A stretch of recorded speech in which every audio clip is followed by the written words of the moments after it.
Al-babul arba'una ari ieu bab anu ka-40 dina kitab Daqaiqul Akhbar fi dzikri anwa'il adzabi bakal nyarioskeun rupa-rupa siksaan ala qadri a'malihim sesuai sareng ukuran amal perbuatan ahli neraka. Qala Nabiyyu alaihi salamu parantos ngadawuh Kangjeng Nabi Muhammad sallallahu alaihi wasallam,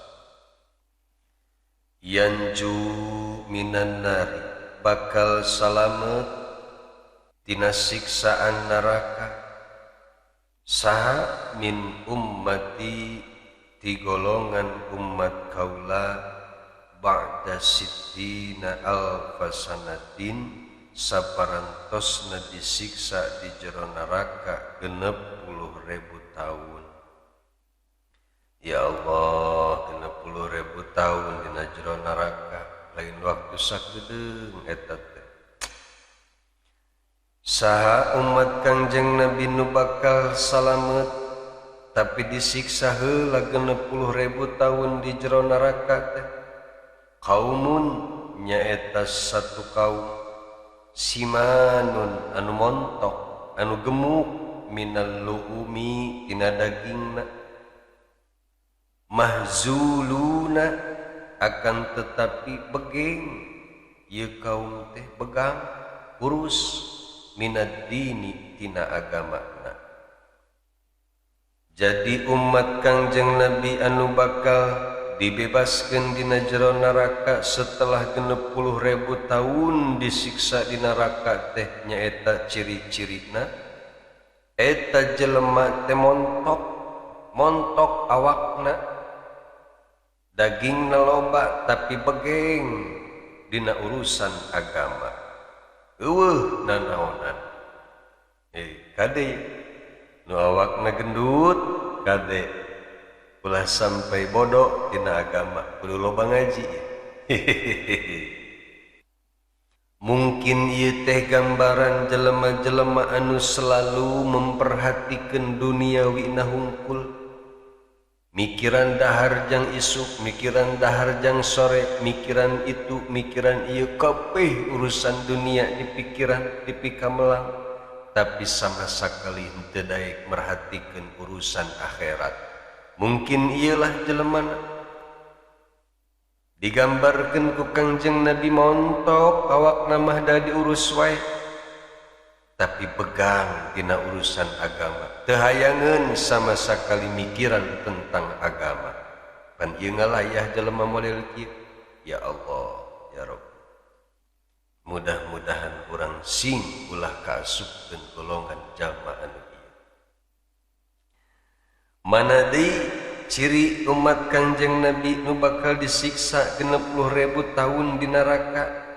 Kasatun minas siyab, eta jelema teh make pakaian dina pakaian urratun minal taati tapi telanjang tina taat.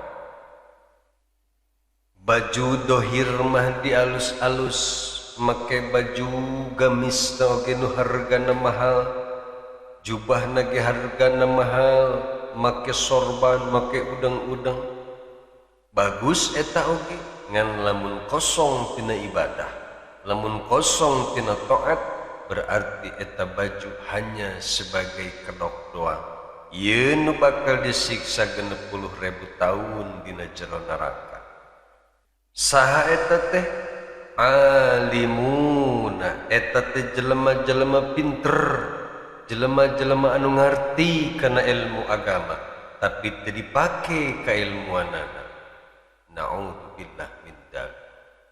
Teu saeutik di zaman ayeuna jelema make gamis nama gagah sorbanna ge beuh nu pangmahalna, dandanana menggeus lah super alim we pokona mah, super hebat we pokona mah. Tapi eta atribut hanya sekedar dijieunkeun alat untuk mencapai duniawi, untuk meraih kedudukan, di masyarakat dan untuk meraih harta sebanyak-banyaknya. Na'udzubillah min dzalik.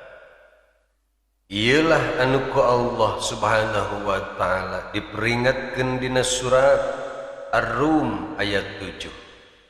Ya'lamuna zahiran minal hayatid dunya wa hum 'anil akhirati hum ghafilun. Wallahu a'lamu bimuradih. Ya'lamuna eta jalma-jalma teh pandai nyarahueun ngarti zahiran kana lahirna hungkul minal hayatid dunya tina kehidupan dunia.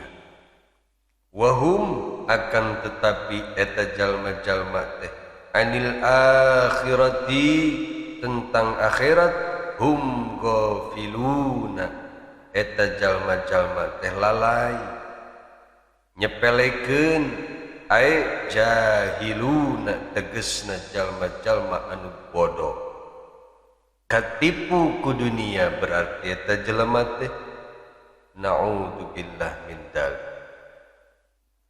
Mana deui golongan umat Kangjeng Nabi anu bakal disiksa 60.000 tahun di neraka teh. Wahum ahlul aswaqi sareng eta jalma-jalma teh adalah ahli pasar, aktivis pasar anu selalu berkecimpung di dunia bisnis wal hawa jeung selalu mengikuti hawa nafsuna. Yaktasibuna min ayyimalin sya'u nyaeta ahli bisnis, ahli di bidang pemasaran jeung selalu mengikuti hawa nafsuna anu selalu mengusahakan di mana wae menang hartana anu kumanehanna dipikahayang. Teu peduli ieu teh halal apa haram, nu penting aing boga keuntungan sabanyak-banyakna.